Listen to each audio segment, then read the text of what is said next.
have a very complicated relationship with point and shoot cameras, kind of always have. I liked them a lot for a while. I would used to like go to Goodwill, thrift stores, whatever, and pick a bunch up, like 3 or 4, and then I would like gift them to my friends and stuff, because if I'm going down this dark path of film photography, I'm bringing you with me. But then they started getting very expensive, as things do, and I stopped liking them as much because I didn't really feel like the cost that they were now being sold at was reflected in the value that they actually were worth. And I think that's a pretty fair assessment if you look out at the modern market. These things have grown exponentially in cost and also decreased significantly in quality. So this is a point I've made a few times by now, and a point that I will continue to make. I'm not trying to besmirch somebody if they choose to pursue that. Oh, there's a bug in my room, that's gross.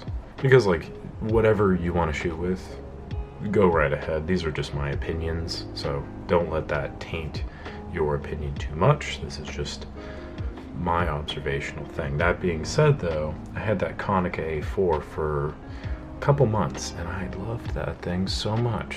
And when it died, I knew it was gonna happen, but it's like, it still sucked. The other day, I was perusing the interwebs, and I saw something that kind of stuck out to me. So I bought it, and yeah, I'm kind of on the fence about it a little bit. I enjoy a lot about it. I've not finished shooting the roll through at first, but let's just get into it. It is the Canon Snappy 50. スーパー簡単カメラ Canon Snappy 新発売 This is from 1982. Initially it was, let's move this a little bit more, need some more light in here. I've got my window closed because it's supposed to be like 90 something degrees and there's no air conditioning in here, so the natural light's been significantly cut down, but that's because I don't want to get heat stroke in my room before I get a fan. So anywho, I digress. This is a 35mm 3.5 lens, has an integrated flash unit. It is kind of a rangefinder, autofocus, auto shutter speed as well. Really the only creative control you have is whether or not you're shooting 100 or 400 ASA. So don't try and shoot 200 or be prepared to, you know, do something different there. There's a light back here to indicate when the flash is charged. All you have to do to charge the flash is kind of stick this out. You hear the capacitors whirring up there. That will show there. I do have a roll of film in here presently, but if I didn't, you just pull down on this and that pops the back open. There's an auto rewind setting here, so I'd imagine you push in on this and then slide this over as the button indicates. It does take 2 AA batteries, I believe, in this kind of neat little hand grip. And to turn the camera on and off, there's this switch right there. And that will open those things up. These, I believe, are the autofocusing units. I'm going to take this apart because there's a lot of dust underneath there. It's kind of in the way. And then also I want to clean out the rangefinder thing here. But yeah, that's pretty much it. It's a bit long and kind of a little awkward looking, but I kind of like it.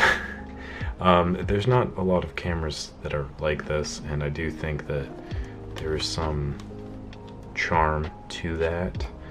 But I was doing some research on this because I was like, I want to do a video that isn't just me like waxing lyrical about this thing I don't know much about, because I really don't know much about these. I've seen the old commercials for them. Look for you, care for you, I'm passing the time. Because I took notes, so no big deal. The original price was 34,800 yen, which roughly translates to like, it was like $257. But adjusting for inflation, because again this was 1982, and right now I think we're erring on the verge of hyperinflation, in America at least. But anyway, adjusting for inflation, this, if it was sold today for the same price it was, would go for roughly $778 because there's been a 202% inflation from 1982 to now, which is, is that 40 years? I can do math. So yeah, again, I don't think that this has like qualitatively improved the 202%. It's kind of a silly argument to say that this was like, that if it was sold now it would be worth that much, but it is interesting to look at. In that time's money, this was like, imagine buying this for $700, $780. It's lightweight plastic. The grip is kind of this weird hard rubber, so it's not really even like that great to mess with. The shutter button is nice, not a little bit odd. It does the same thing that all these Canon point and shoots do, which I find very interesting. You press down on the shutter button and you hold it, it will not advance to the next frame.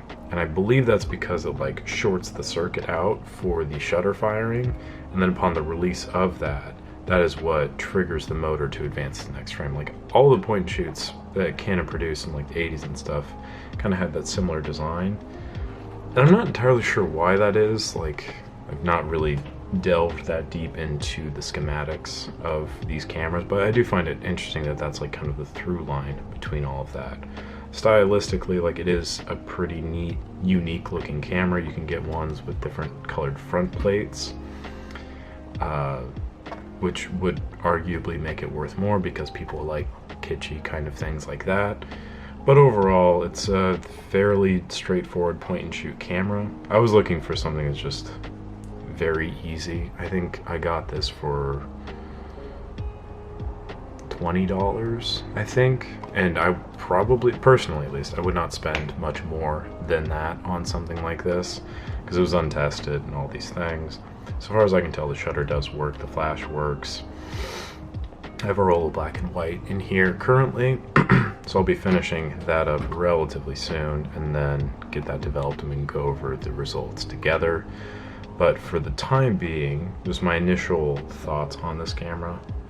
I enjoy it quite a bit. It's a good deal of fun so far. It has like one of those cool lanyard deals, which I always kind of like because I like the idea of like a just quick travel trip camera that you don't have to think about too much, which is really why I like the Canon at 28 so much. But this is a little bit lighter weight than that, a little bit more compact form factor, and just a little easier to use. But again, with that comes limitations, i.e. you cannot control really the ASA. You're kind of limited to those two. You're probably going to want to shoot with flash a lot because 3.5 is a very slow lens speed. And I believe it's kind of like a crummy looking plastic lens, so I can't imagine that the visual quality of it is all that great.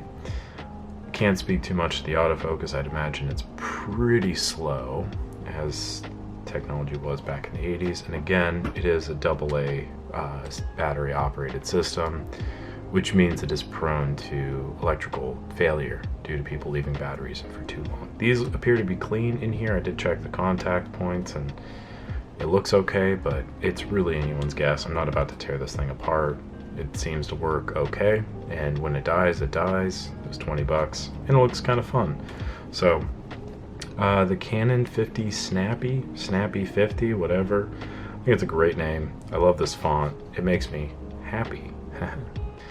The other thing too that I want to quickly mention, I find odd, not necessarily odd, but interesting because I do feel like it understands its market.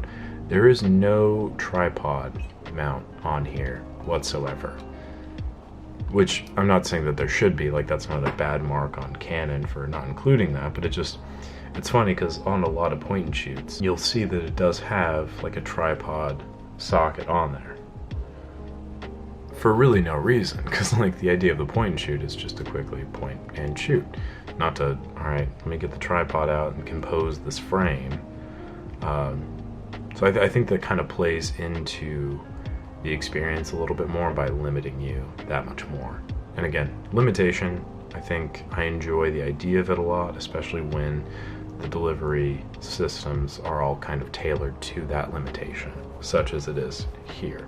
So, Canon, Snappy, 50, those are my initial thoughts on it. I will develop the photos when I get done. I've got about 31 exposures left on the roll, and I'm shooting them in like a variety of different environments so that way you can get a good idea of the overall quality. So, should be fun. Looking forward to it, looking forward to reviewing it.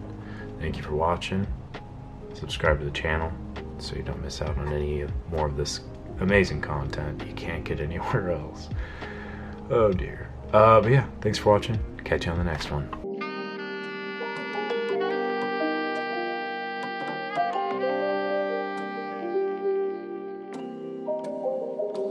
Canon Snappy 新発売